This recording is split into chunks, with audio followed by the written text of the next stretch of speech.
Assalamualaikum warahmatullahi wabarakatuh. Saya Tri Puji Lestari, NIM 202462078. Di sini saya akan menjelaskan materi sistem reproduksi wanita.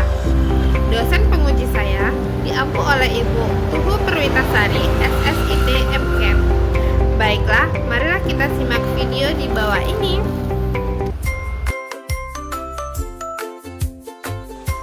Sistem reproduksi wanita adalah bagian tubuh yang memungkinkan wanita untuk melakukan hubungan seksual, bereproduksi, dan mengalami siklus menstruasi.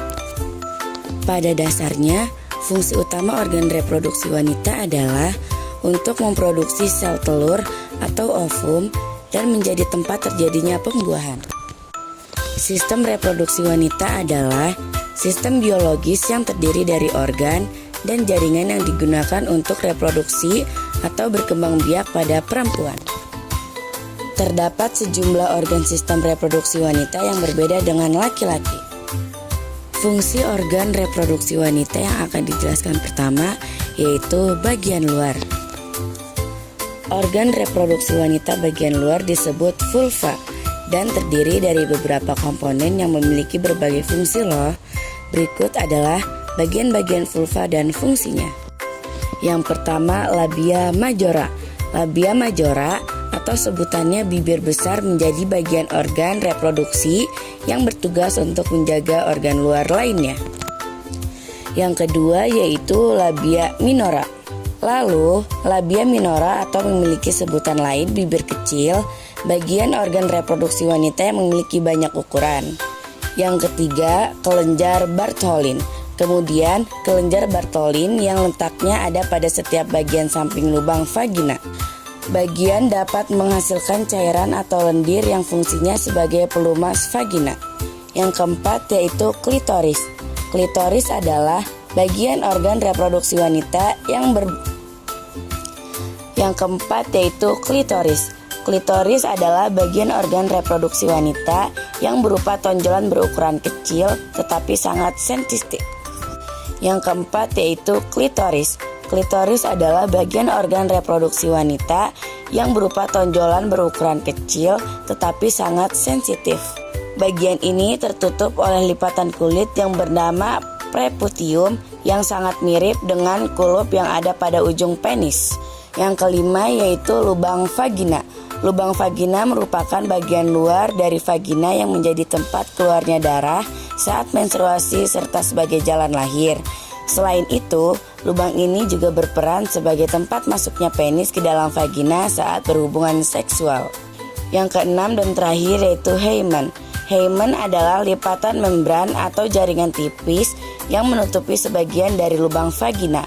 Membran ini akan terbentuk selama masa perkembangan janin sehingga bayi lahir. Fungsi organ reproduksi wanita yang akan dijelaskan berikutnya yaitu bagian dalam. Organ reproduksi wanita bagian dalam terdiri dari ovarium, tuba falopi, rahim, dan vagina. Berikut bagian dan fungsi dari masing-masing organ reproduksi wanita bagian dalam yang perlu kalian ketahui. Yang pertama ada vagina. Vagina merupakan sebuah saluran yang menjadi penghubung antara serviks atau rahim bagian bawah dengan tubuh bagian luar. Yang kedua ada ovarium. Ovarium atau nama lainnya adalah indung telur. Ada pada sisi kiri dan kanan rongga panggul, tepat di sebelah rahim bagian atas. Yang ketiga tuba falopi. Tuba falopi atau oviduct adalah sepasang saluran yang menghubungkan indung telur atau ovarium wanita dengan rahim. Yang keempat, rahim. Rahim atau nama lainnya uterus. Uterus adalah bagian organ reproduksi wanita yang memiliki rongga dan bentuk mirip dengan buah pir. Organ reproduksi wanita diatur oleh sejumlah hormon yang diproduksi oleh berbagai kelenjar dalam tubuh. Hormon-hormon ini berperan penting dalam mengatur siklus menstruasi, ovulasi, kehamilan, dan berbagai aspek reproduksi. Berbagai hormon utama yang mengatur organ reproduksi wanita yaitu meliputi yang pertama estrogen. Estrogen adalah hormon yang diproduksi oleh ovarium dan memiliki peran kunci dalam perkembangan dan fungsi organ reproduksi wanita. Yang kedua ada progesteron. Yang kedua yaitu progesteron. Progesteron juga diproduksi oleh ovarium, terutama setelah ovulasi. Hormon ini membantu memelihara lapisan rahim yang mungkin menjadi tempat implantasi zigot selama kehamilan. Jika kehamilan tidak terjadi, tingkat progesteron menurun, menyebabkan menstruasi. Yang ketiga, FSH.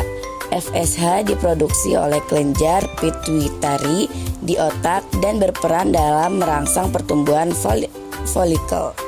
Yang ketiga, FSH. FSH diproduksi oleh kelenjar pituitari di otak dan berperan dalam merangsang pertumbuhan folikel ovarium atau tempat sel telur berkembang selama menstruasi.